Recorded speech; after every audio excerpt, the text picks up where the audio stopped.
Welcome to a online solution. मैं हूं अशफाक, स्वागत आप सभी को मेरे चैनल पे। तो जैसे कि आपको पता चल गया कि अभी हम लोग क्या पढ़ने वाले हैं, हम लोग अभी जीव विज्ञान पढ़ने वाले हैं, बायोलॉजी का लेसन नंबर 3 यहाँ पर है और इसका नाम है आनुवांशिकता एवं जैव विकास। इसका पार्ट 1 वीडियो में हम लोग 45 सवाल पढ़े थे, ठीक है। अब ये है आपका पार्ट 2 वीडियो, इसमें भी लगभग 40 प्लस के आसपास सवाल है। तो इस लेसन से जितना भी सवाल हो सका मैंने आपके पास रखा हूँ। और देखिए सवाल तो बहुत सारे काफ़ी है, एग्जाम में तो सारे सवाल तो आएंगे नहीं, लेकिन आपको पढ़ना है सभी सवाल को। कौन सा सवाल एग्जाम में आएगा ये तो मुझे भी नहीं पता है और आपको भी नहीं पता है। तो अभी हमारे पास बहुत सारा टाइम है ना, तो हम अभी सारे सवाल को पढ़ेंगे और अभी आप पूरे सवाल को पढ़िए। जैसे ही लेसन ऑब्जेक्टिव का ख़त्म हो जाएगा मैं इसका फिर प्रैक्टिस सेट बनाऊंगा और आपके सामने रखूंगा। तो आइए सवाल शुरू करते हैं। जैसे ये फर्स्ट वीडियो में यानी कि पार्ट 1 में 1 से लेकर 45 सवाल पढ़े थे, तो 46 सवाल से हम लोग यहाँ पर पढ़ने वाले हैं। तो ये देखिए आपका 46 सवाल आपके स्क्रीन के सामने है। 45 तक तो पढ़ चुके हैं, 46 सवाल है। मानव, इसको बोलते हैं होमोसैपियंस, ठीक है। मानव जो है इसको बोलते हैं होमोसैपियंस का उद्भव कहाँ से हुआ था, यानी कि मानव का उद्भव जो है कहाँ से हुआ था, अमेरिका से या एशिया से या अफ्रीका से, इनमें से कोई नहीं। तो 46 का आंसर होगा मानव का जो उद्भव हुआ था वो कहाँ से हुआ था, अफ्रीका से, ठीक है। ऑप्शन सी राइट होगा। आप लोग को भी अगर आंसर पता है तो नीचे कमेंट बॉक्स में कमेंट जरूर कीजिएगा, ठीक है। फिलहाल मैं इसका आंसर बताते जा रहा हूँ और सभी क्वेश्चन को कोशिश कीजिए याद करने के लिए और नोट करेंगे तो सबसे ज़्यादा बेहतर होगा। नेक्स्ट है जीवों के जटिल अंगों की उत्पत्ति कैसे हुई।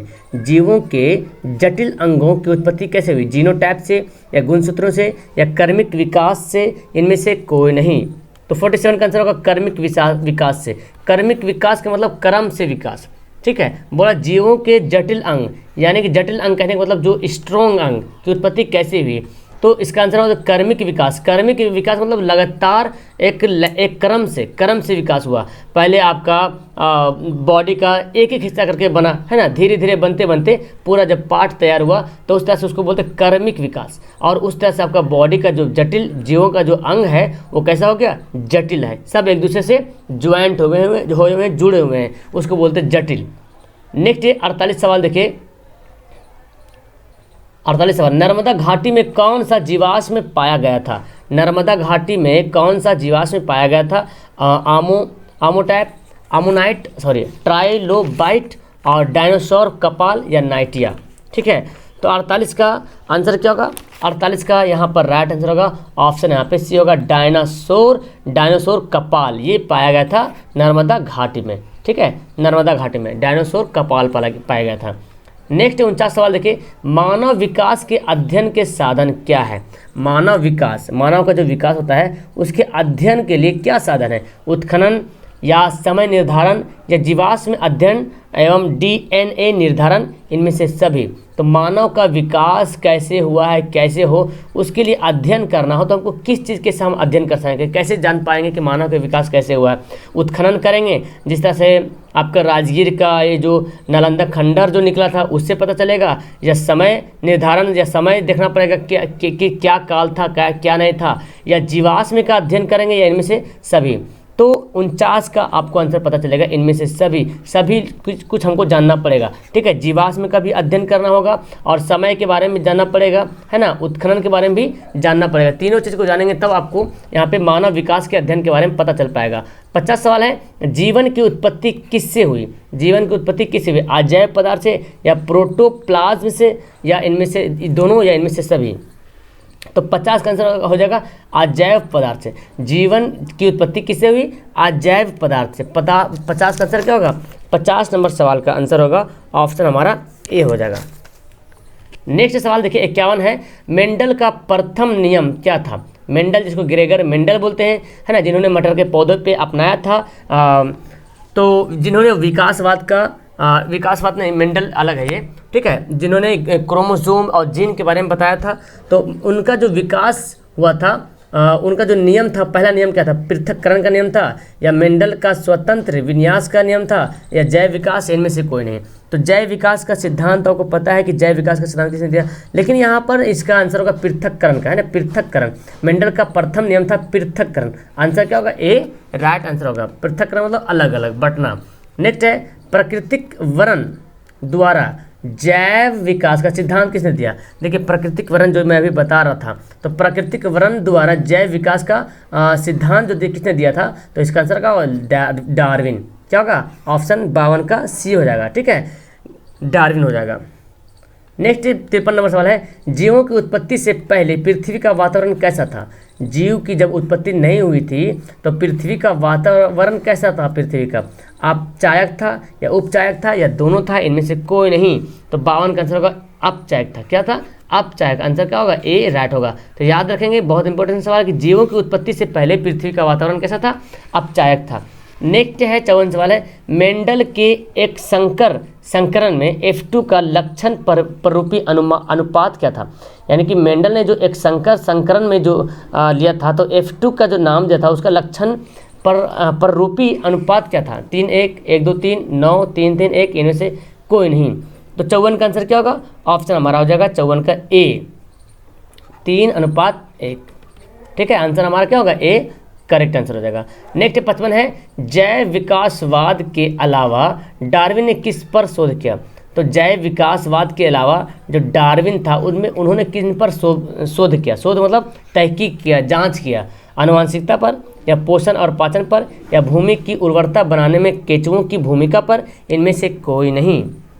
तो 55 का आंसर होगा ऑप्शन हमारा सी, भूमि की उर्वरता बनाने में केंचुओं की भूमिका पर। यानी कि जो जैव विकासवाद का जो सिद्धांत दिया था डार्विन ने, तो वो तो जैव विकासवाद के बारे में तो बता ही दिया था, लेकिन उन्होंने उसके अलावा जो है और किया था, जो भूमि में जो भूमि को देखते हैं ना, उर्वरक करता है कौन? केंचुआ करता है, जिसको किसान का दोस्त भी बोला जाता है केंचुआ को।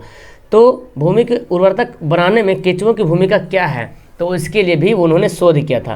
कौन? डार्विन ने। नेक्स्ट सवाल है 56, जीवों की उत्पत्ति से पहले पृथ्वी पर क्या नहीं था? तो अभी तो पढ़े थे जीवों की उत्पत्ति से पहले पृथ्वी का वातावरण कैसा था? अपचायक पढ़े थे, तो अपचयन है ना। तो बोल रहा कि जीवों की उत्पत्ति से पहले पृथ्वी पर क्या नहीं था? कार्बन डाइऑक्साइड नहीं था, या ऑक्सीजन नहीं था, या नाइट्रोजन NO2 नाइट्रस ऑक्साइड नहीं था, या इनमें से सभी था? तो 56 के आंसर होगा सभी था। ऑप्शन यहाँ पे डी, इनमें से सभी, यानी कि सभी नहीं था। क्या नहीं था? तो कुछ भी नहीं था, ये समझ लो।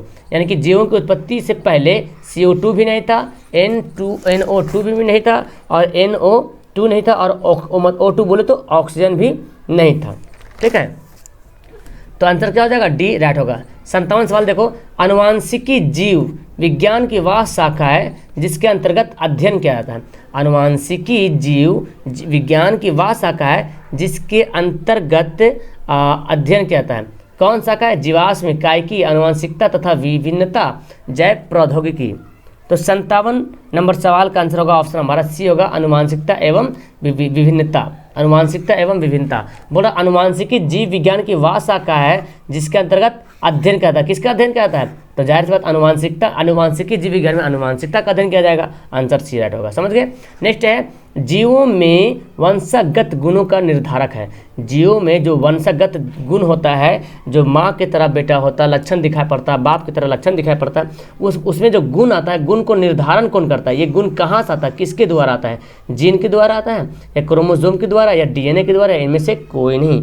तो इसका जो गुण आता है वो आता है जीन के द्वारा। क्या आता है? जीन के द्वारा। ऑप्शन हमारा क्या होगा? ए, DNA के अंदर में जीन पाया जाता है, तो उसके मेन है आपका क्या? जीन है। उसके बाद फिर DNA आएगा।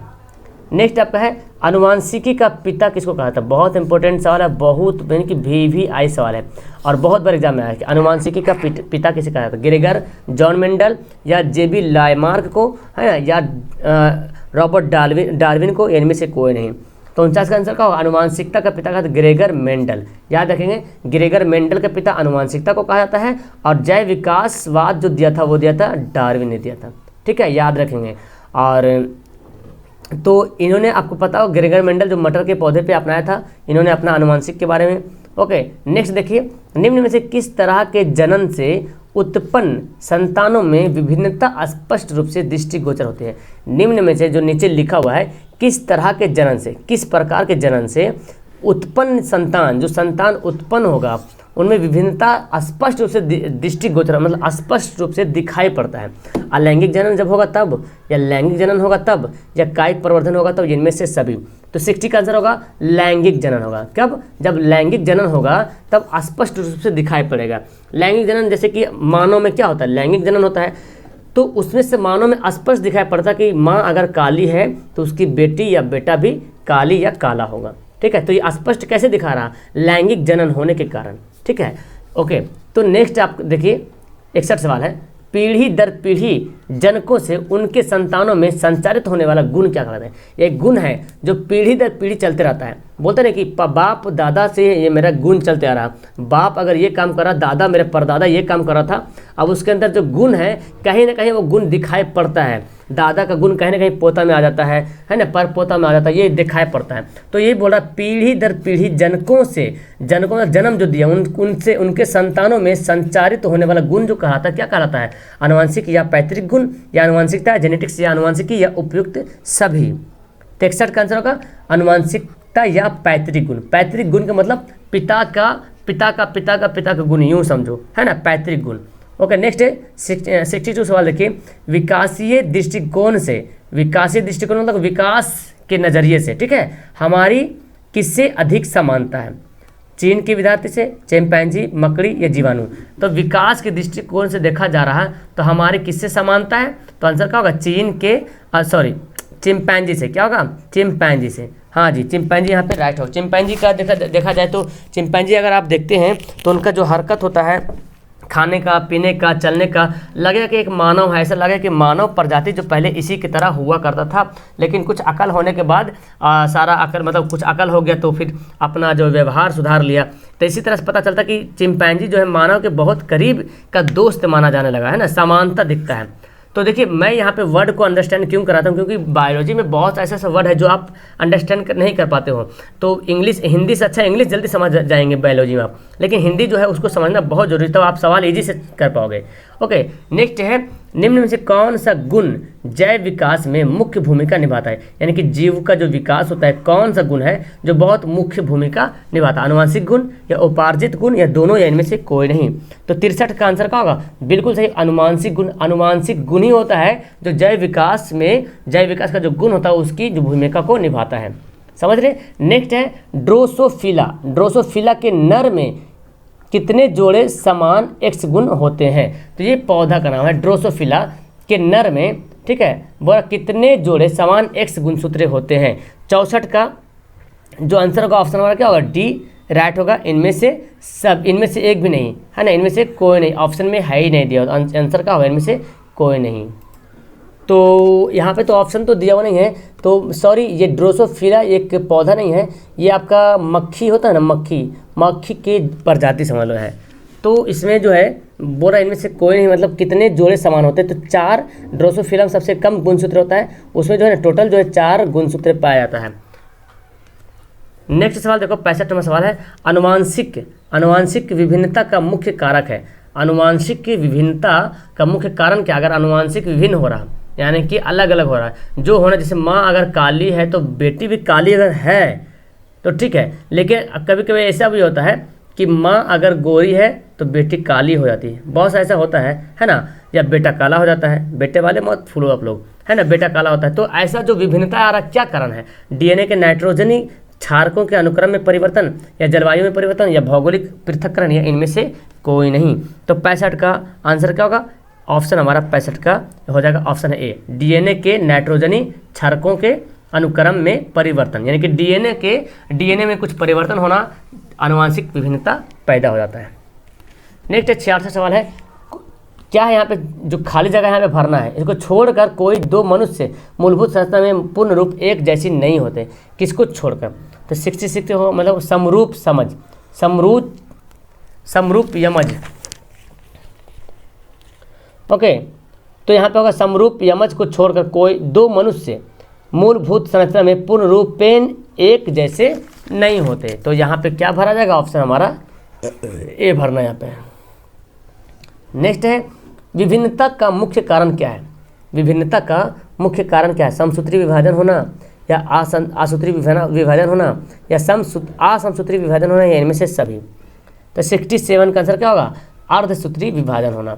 विभिन्नता का जो मुख्य कारण है अर्धसूत्री का विभाजन होना। 67 का आंसर बी राइट होगा। नेक्स्ट है जननिक। जननिक विभिन्नता का मुख्य कारण क्या है? जननिक विभिन्नता का मुख्य कारण क्या है? कोशिका विभाजन या आनुवांशिक पुनर्योग या डीएनए का निर्माण, इनमें से कोई नहीं। ओके, तो यहाँ पर 68 का आंसर होगा ऑप्शन हमारा बी, आनुवांशिक पुनर्योग। आंसर क्या होगा? बी राइट होगा। ओके, आप लोग को भी आंसर पता है तो नीचे कमेंट बॉक्स में कमेंट जरूर कीजिएगा। नेक्स्ट है मेंडल ने मटर के कितने गुणों का अध्ययन किया था? मटर के पौधों का अध्ययन किया था, लेकिन कितने गुण का? 10, 6, 5, 7। 69 का आंसर हो जाएगा ऑप्शन हमारा डी, 7 है ना, 7 गुण का अध्ययन किया था। आंसर क्या होगा? डी राइट इसका आंसर हो जाएगा। नेक्स्ट है कौन सा रक्त समूह सबसे रक्त ले सकता है? बहुत अच्छा सवाल है, यानी कि रिसीवर बोलते हैं जिसको, है ना, ब्लड रिसीवर बोलिए, या तो रक्त ग्राही भी इसको बोलते हैं। जो रक्त लेने वाला होता है उसको हिंदी में बोलते हैं रक्त, कभी कभी ऐसे भी था रक्त ग्राही कौन सा इनमें से है? रक्त ग्राही, रक्त लेने वाला, सभी से रक्त लेने वाला। तो ए बी होगा आंसर सी, ए बी जो है रक्त ग्राही है, और ओ जो है क्या है? डोनर है, जो सबको खून दे सकता है। नेक्स्ट 71 सवाल है, निम्न से कौन रक्त समूह सबको रक्त दे सकता है? अभी मैं तुरंत बताऊं कौन सा रक्त समूह है जो सबको खून यानी कि रक्त जो है दे सकता है? तो कौन सा रक्त है? आंसर हमारा डी होगा, यानी कि ओ जो है सभी को रक्त दे सकता है। ओके, तो 71 का आंसर क्या होगा? डी राइट हो गया। नेक्स्ट है निम्न से कौन सा रक्त समूह बी के जीनोटाइप को निरूपित करता है? बी रक्त समूह बी के जीनोटाइप्स को कौन निरूपित करता है? यहाँ पे जो इस तरह से साइन का निशान दिया हुआ है, कौन है जो निरूपित करता है? तो 72 का आंसर होगा डी, यानी कि बी और सी, ये भी करता है जीनोटाइप्स का और ये भी करता है। ठीक है, ये दोनों जो है रक्त समूह बी के जीनोटाइप्स को क्या करता है? निरूपित करता है, दर्शाता है। तो 72 का आंसर डी हो गया। 73 सवाल देखिए, रक्त समूह के वंशागतिक के लिए कितने अलील होते हैं? मतलब रक्त समूह कितने होते हैं, ये कहने का मतलब इसका ये है कि रक्त समूह के वंशागतिक के लिए कितने अलील होते हैं? अलील, तो यहाँ पर जो इसका आंसर हो जाएगा, तो इसका मतलब ये समझो कि बोल रक्त के वंशागतिक के लिए कितने प्रकार होते हैं। ठीक है, कितने अलील का मतलब हुआ कितने प्रकार के होते हैं, कितने रूप के होते हैं? तो ये होते हैं 3 रूप के। ठीक है, इसका नाम मैं लिखता हूँ, आई ए होते हैं और आई बी होते हैं और आई ओ होते हैं, ये तीनों याद रखिएगा। ठीक है, अलील कितने प्रकार के होते हैं वंशागतिक के लिए। नेक्स्ट है 74 सवाल है, ब्लड ग्रुप ब्लड समूह ए में कौन एंटीबॉडी होता है? एंटीबॉडी ब्लड समूह ए में यानी कि ब्लड ग्रुप ए में एंटीबॉडी कौन होता है? तो 74 का आंसर होगा ऑप्शन हमारा बी, यानी कि बी एंटीबॉडी पाया जाता है। नेक्स्ट है ड्रोसोफिला मैलिनो गैस्टर के नर एवं मादा में कुल कितने क्रोमोसोम होते हैं? नर और मादा दोनों में। तो 75 का आंसर क्या होगा? ऑप्शन हमारा बी होगा 8 कितने क्रोमोसोम होते हैं? 8 होते हैं। आंसर हमारा क्या होगा? बी राइट होगा। नेक्स्ट सवाल है, लिंग का निर्धारण होता है निषेचन से पहले होता है या निषेचन के बाद होता है या निषेचन के समय होता है या भ्रूण में होता है? लिंग का निर्धारण कहाँ होता है, यानी कि कहाँ से बॉय हो या गर्ल हो, ये इसका निर्धारण, लिंग का निर्धारण कहाँ से होता है, किस टाइम होता है?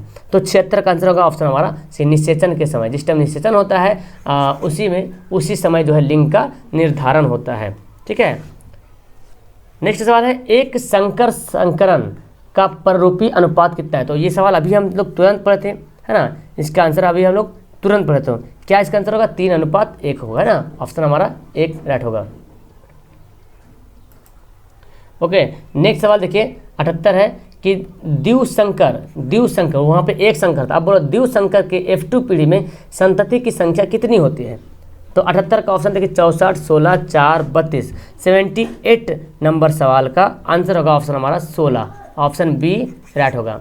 ठीक है, नेक्स्ट सवाल है, मनुष्य के 22 जोड़े क्रोमोसोम को क्या कहते हैं? जो 22 जोड़ा क्रोमोसोम होता है वो क्या कहलाता है? तो 22 जोड़ा, तो आपको पता है कि मनुष्य का जो 22 जोड़ा क्रोमोसोम होता है वो समान होता है और उसको बोलते हैं ऑटोसोम। क्या बोलते हैं? ऑटोसोम बोलते हैं। आंसर हमारा ए, यानी कि मनुष्य में 22 जोड़ा समान होता है, एक ही होता है, तो उसको ऑटोसोम बोलते हैं।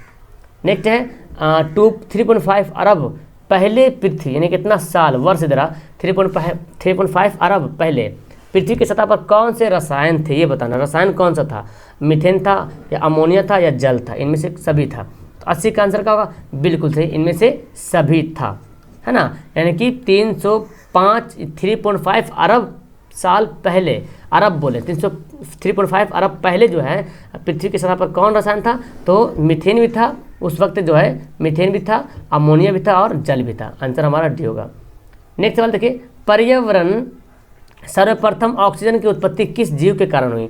ऑक्सीजन की जो उत्पत्ति हुई है किस जीव के कारण हुई है?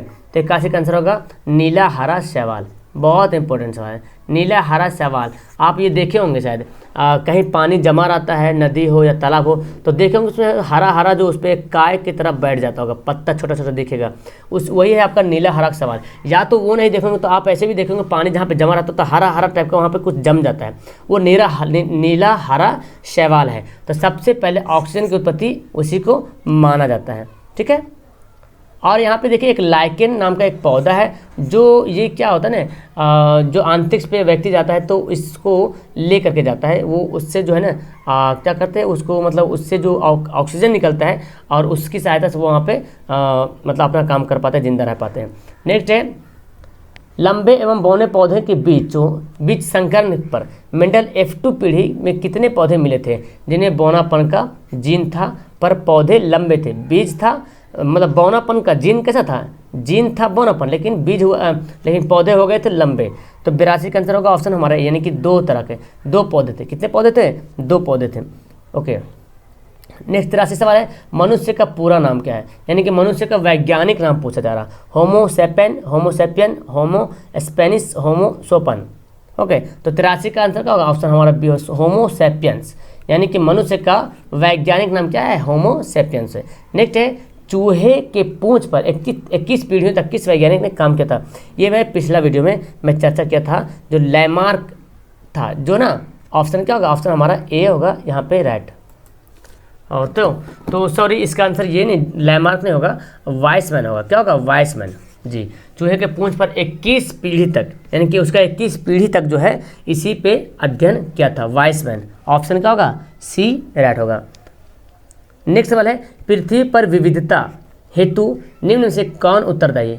अगर पृथ्वी पर विभिन्नता है, विभिन्नता पाई जा रही है, तो कौन इसके जिम्मेदार कौन है? विभिन्नताएं हैं या कर्मिक एवं निरंतर विकास है या आनुवांशिकता है, या इनमें से सभी है?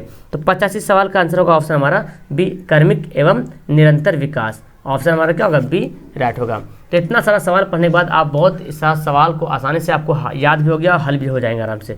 वह प्रक्रम जिसके द्वारा नए जीव उत्पन्न होते हैं उसको क्या कहते हैं? तो ये तो इजी है, यानी कि प्रक्रम मतलब वह ऐसा काम जिसके द्वारा नया जीव उत्पन्न होता है उसको क्या कहते हैं? जनन, लैंगिक जनन या अलैंगिक जनन या वृद्धि? तो 86 का जाहिर सी बात जनन बोलेंगे, है ना, जिसके कारण जो है नया जीव उत्पन्न होता है। नेक्स्ट है, जीव अवस्थित है। जीव अवस्थित कहाँ होते हैं? साइटोप्लाज्म में या केंद्रक में या केंद्रिका में या राइबोसोम में? तो जीन कहाँ होता है? जीन कहाँ होता है ये बताना आपको। तो 87 का आंसर होगा केंद्रक में। जीन कहाँ रहता है? केंद्रक में रहता है। ऑप्शन हमारा बी, राइट होगा। नेक्स्ट है, निम्न में से कौन स्त्रियों में पाया जाने वाला लिंग क्रोमोसोम का जोड़ा है? ये तो बहुत इजी सा सवाल है और बहुत बार इस सवाल को पढ़ लिए कि स्त्रियों में जो पाया था क्रोमोसोम उसका जोड़ा कौन सा है? डबल एक्स, यानी कि ऑप्शन हमारा ए है। और एक्स वाई जो है पुरुषों में पाया जाता है। नेक्स्ट है, किसी जीवाश्म के आयु का निर्धारण किया जाता है? किसी जीवाश्म के आयु का निर्धारण किससे किया जाता है? ओके, तो 89 का यहाँ पे आंसर ऑप्शन देखिए, पृथ्वी के चट्टानों की गहराई से या रेडियो कार्बन काल निर्धारण से या जीव के अध्ययन से या तो इनमें से सभी। तो किसी जीवाश्म में, कोई जीवाश्म है उसके आयु कितना हुआ है, कितना साल है उसकी आयु, उसका निर्धारण कैसे करते हैं? तो 89 का जो आंसर होगा ऑप्शन हमारा बी होगा, रेडियो कार्बन डेटिंग से। ठीक है, रेडियो कार्बन डेटिंग से जो है जीवाश्म का आयु पता करते हैं। अच्छा, कोई लकड़ी होता है ना, एक बड़ा सा लकड़ी, लट्ठा जिसको बोलते हैं, उसकी आयु कैसे निकालते हैं? तो जब लट्ठा काटते हैं तो देखें गोल गोल उसका एक जो कटा हुआ भाग में दिख रहे हैं इस तरह से दिखेगा। तो यानी कि इसके वलय, इसको क्या बोलते हैं? वलय। तो वलय को गिनेंगे कितना, जितना वलय उतना साल का। तो जितना वलय बन जाएगा, अगर 10 वलय बना तो समझ लो कि पेड़ जो 10 साल का है, तो वलयों को गिनकर बनाया जाता है। ठीक है, और एक आता है कि पृथ्वी की आयु ज्ञात किसे कहते हैं? तो यूरेनियम से किया था। ठीक है, यूरेनियम डेटिंग। ठीक है, हाँ। नेक्स्ट आपका है, अफ्रीका मानव का सबसे निकट संबंधी क्या है? तो अफ्रीका यानी कि यहाँ पे अफ्रीका मानव का मतलब वही हो गया जो सबसे नज़दीकी है मानव के आसपास। तो 90 का क्या आंसर होगा, अभी तो पढ़े थे 90 का आंसर होगा चिंपैंजी। चिंपैंजी की तरह ही जो मानव देखें, चिंपैंजी का फोटो वगैरह देखेंगे जो मानव की तरह दिखता है, सब हरकत भी उसकी दिखती है। नेक्स्ट है मनुष्य में क्रोमोसोम के 23वें जोड़े को क्या कहते हैं। अभी ये सवाल तुरंत पढ़े थे, है ना। मनुष्य के क्रोमोसोम को 23वें जोड़ों को क्या कहते हैं। तो इस सवाल के आप आंसर देखेंगे, थोड़ा सा ध्यान से देंगे। यहाँ पे बोल रहा मनुष्य में क्रोमोसोम के 23वें जोड़े को क्या कहते हैं, यानी कि इससे पहले पढ़े थे। पहले फिलहाल इसका तो आंसर हो जाएगा लिंग क्रोमोसोम। क्या कहते हैं, लिंग क्रोमोसोम। और इससे पहले पढ़े थे ऑटोसोम। ऑटोसोम बोलता है 22वें, है ना, 22 जोड़े क्रोमोसोम के, यानी कि जो 22 जोड़ा होता है ना तो उसको बोलते हैं ऑटोसोम। क्या बोलते हैं, उसको बोलते हैं ऑटोसोम। और जो 23वां जोड़ा होता है, जो 23वें जोड़ा तो होता है ये XX होता है या XY होता है, इसी से तो लिंग क्रोमोसोम, इसको लिंग क्रोमोसोम बोलते हैं। यानी कि इसी से डिसाइड होता है कि मेल या फीमेल, यानी कि बेटा पैदा होगा कि बेटी पैदा होगा, समझ लो ये ठेठ भाषा में, ठीक है। तो याद रखेंगे ऑटोसोम किसको बोलते हैं, 22वें जोड़े को, यानी कि 22 जोड़े को, जो टोटल 22 जोड़ा है ना उसको टोटल क्या बोलते हैं, क्रोमोसोम को बोलते हैं ऑटोसोम। और जो 23वां जोड़ा हुआ तो उसको बोलते हैं लिंग क्रोमोसोम, याद रखेंगे, ठीक है। नेक्स्ट है जीवाश्म विज्ञान है जीवों का अध्ययन, समुद्री जीवों का अध्ययन या पक्षियों का अध्ययन, पेड़ पौधों का अध्ययन। तो जीवाश्म विज्ञान है तो क्या, जाहिर सी बात जीवाश्मों का अध्ययन, जीवाश्मों का अध्ययन को ही बोलेंगे जीवाश्म विज्ञान। बस ज़्यादा सवाल नहीं, बहुत जल्दी वीडियो खत्म होने वाला है। पुस्तक किसके द्वारा लिखी गई, कौन, अच्छा पुस्तक का नाम यहाँ पर नहीं दिया गया है। ओके, तो पुस्तक का मैं नाम बताता हूँ, यहाँ पर लिखा हुआ है, पुस्तक है द, आपको पता होगा the origin of species,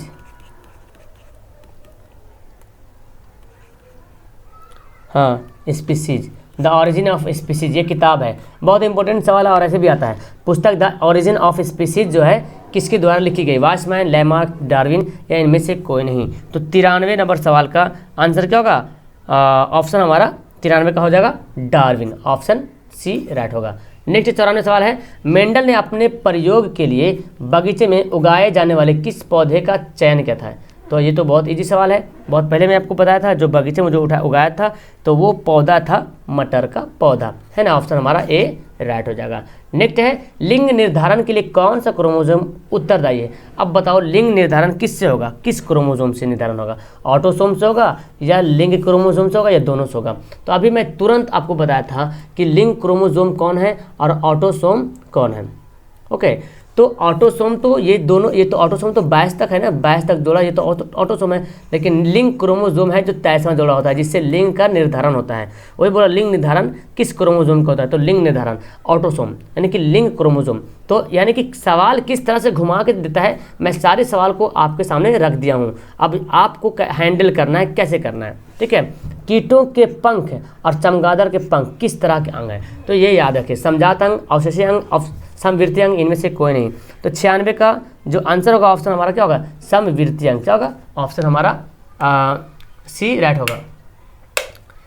okay, next सवाल है, मनुष्य में गुणसूत्र या अंडाणु में कितने जोड़े गुणसूत्र पाए जाते हैं। मनुष्य में शुक्राणु, सॉरी मनुष्य के शुक्राणु और अंडाणु में कितने जोड़े गुणसूत्र पाए जाते हैं। तो शुक्राणु में और अंडाणु में ये बताना है। तो 97 का जो आंसर होगा ऑप्शन हमारा एक भी नहीं। तो मनुष्य के शुक्राणु में गुणसूत्र नहीं पाए जाते हैं। तो सॉरी इसका आंसर ये नहीं होगा, मिस्टेक यहाँ पे लिखा गया है। यहाँ पर जो ना 1 के जगह पे 11 है, 2 के जगह पे 22 है और 3 के जगह पे 23 है, ये है, ठीक है। तो टाइपिंग मिस्टेक हो गया था, सॉरी इसके लिए। तो अब बताइए मुझे कि मनुष्य के शुक्राणु या अंडाणु में, तो मनुष्य हो गया, मनुष्य के शुक्राणु ये मेल हो गया और ये अंडाणु ये फीमेल हो गया, ठीक है। तो इन दोनों के शुक्राणु हो या अंडाणु, इसमें कितने जोड़े गुणसूत्र पाए जाते हैं। तो आंसर क्या होगा, 3 जोड़े, यानी कि 23 जोड़े गुणसूत्र पाए जाते हैं। आंसर क्या होगा, सी राइट होगा। नेक्स्ट है, मेंडल ने मटर के कितने गुणों पर कार्य किया था। मटर के कितने गुणों पर कार्य किया था, तो इसका आंसर अभी तुरंत पढ़े थे, 7 गुण पे काम किया था। और ये सवाल लास्ट है, पृथक्करण का नियम किसने दिया था। पृथक्करण का नियम किसने दिया था, अभी तुरंत पढ़े थे, पृथक्करण का नियम दिया था मेंडल ने।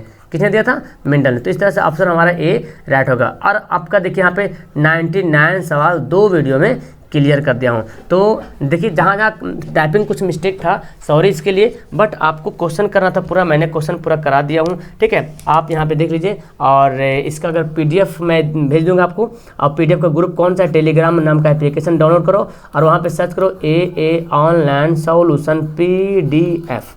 एक PDF का ग्रुप है और फिर है AA ऑनलाइन सॉल्यूशन 2021। ये 2 ग्रुप बना हुआ है, इसमें आप मैसेज वगैरह कर सकते हो। लेकिन इसमें सिर्फ क्या है, PDF में सिर्फ PDF में भेजता हूँ। तो आप को PDF अगर लेना है तो इसमें ज्वाइन हो जाओ, और पहली बार आए चैनल पे तो सब्सक्राइब कर लीजिए, और जो जो जुड़े हुए हैं पहले से पढ़ रहे हैं, अच्छा लगा उनको तो लाइक कीजिए और चैनल को सपोर्ट कीजिए। ओके, मिलता हूँ मैं आपको नेक्स्ट वीडियो में। That's all, thank you everyone, have a nice day.